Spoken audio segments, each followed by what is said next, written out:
Okay, the next thing we're going to talk about are the actual way the elections take place. And there's really nowhere in the Constitution that outlines how to actually nominate the candidates for president. The process itself is a creation of the political party. And obviously, a year or so before the general election in November, you have candidates who throw their name out saying that they want to run for president of the United States. Typically, the party in power, right now it would be the Democrats. Either the president is the obvious nominee if he has the opportunity to run again, or the vice president is what they would say is the heir apparent. They would run next. And so if Joe Biden actually wanted to run and be president, there may or may not be very much of a contest in who the Democrats will have as their nominee. I'm predicting, though, in this next election that Hillary Clinton will also want to run. So we might have several candidates who want to run in the Democratic Party.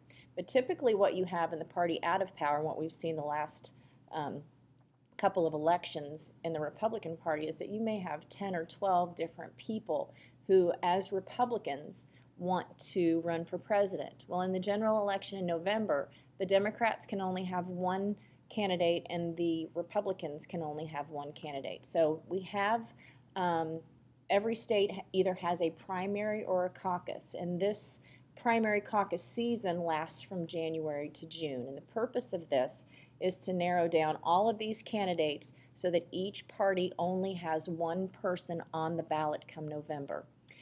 Indiana has a primary, and our primary is held in May. And the purpose of these is to choose delegates that are going to go to the national convention, and or sometimes it's actually just a preference selection where you go into the voting booth on primary day and you pick the candidate that you would like to see on the ballot. New Hampshire always has the first primary, and Iowa always holds the first caucus. Super Tuesday is a Tuesday in February where you have a lot of states. In the past, it's been around 16 states that hold their primary. And a lot of times after February, after this Super Tuesday, since this has been going on for a month or 2 months now, a lot of the candidates who are, let me say that again, a lot of the candidates have already dropped out of the race because they haven't won or come in second or third. So by this time, usually Super Tuesday, we've narrowed down to both parties usually who the candidate wants to be, or who the states want their candidates to be. But this can go on until typically June, when the last states, and like I said, May is when Indiana has their primary. The National Convention. The National Convention takes place after the primary caucus season. So from January to June, the states have their primaries and caucuses, picking the delegates that will go to this National Convention, and then also stating who their preference is to be on the ballot in November. So come July and August, one party will have theirs in July, one party will have theirs in August, and there are several goals, but the two main goals for the National Convention is to nominate the president and the vice president who their political party is going to put on the ballot. That is actually the #1 goal of the convention. And the other thing they do is to really pick out what the party's platform is going to be. And a platform is the formal statement on basic principles that the party is going to stand on. What are the objectives of the campaign? And the platform itself is made up of planks. And so each individual plank is like abortion. Where is our party going to stand on abortion? What is our stance on same-sex marriage? What is our stance on gun control? The death penalty, on and on and on. So they will come up, and you can actually look up the party's platform online. There's usually, well, there always is a keynote address that is given, which is a major speech given by the party's most accomplished speaker. Sometimes it's not someone well-known. It's usually someone younger. It's an up-and-comer that they want to get some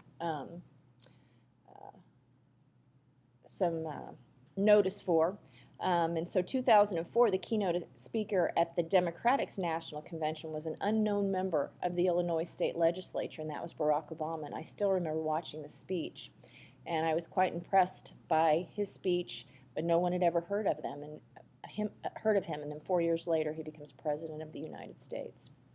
The last couple of days of the convention are reserved for the announcement of the party's nominee for Vice President and President in that order. So they nominate the Vice President, holding the President, as a big suspense, I guess. And the process that they go through is called balloting. And what they do is do an alphabetical state-by-state roll call where delegates announce their preference. And so what I'm going to do is show a few minutes of this, not because it's over an hour long, but I do want you to see how part of this works. Please welcome Democratic National Convention Secretary Alice Travis Germond. I will now ask our Convention Secretary to call the roll of the states. Thank you, Speaker Pelosi, and thank you. Now, according to the rules passed by this convention, following the nominating speeches for president, we proceed immediately to the roll call. The roll call shall continue until we have a nominee whom I believe will be our next president. It is now my honor to begin with the great state of Alabama. Alabama, you have 60 votes. How do you cast them? Thank you, Madam Secretary. The great state of Alabama, one of the most diverse delegations in this hall.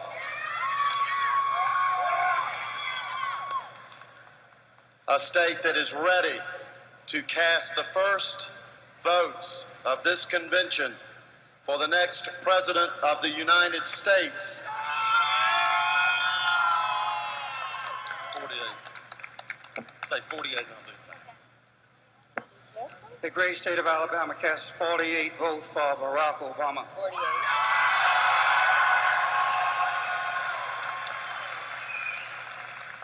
Madam Secretary, the great state of Alabama casts 5 votes for Senator Hillary Rodham Clinton. Thank you, Alabama. Alabama cast 48 votes for Senator Obama and 5 votes for Senator Clinton. The next state is Alaska. You have 18 votes. Thank you, Madam Secretary. The great battleground state of Alaska, the frontier state that's turning blue up and down the ticket. Now, we will be electing Ethan Berkowitz as our next U.S. representative and Mark Begich as our next U.S. senator, and they will bring you real Alaska energy to Congress. We proudly cast 3 votes for the brilliant stateswoman who put those 18 cracks in the ceiling. 3 votes for Hillary Clinton, and we proudly cast 15 votes for the next President of the United States, Barack Obama. Alaska casts 15 votes for Senator Obama and 3 votes for Senator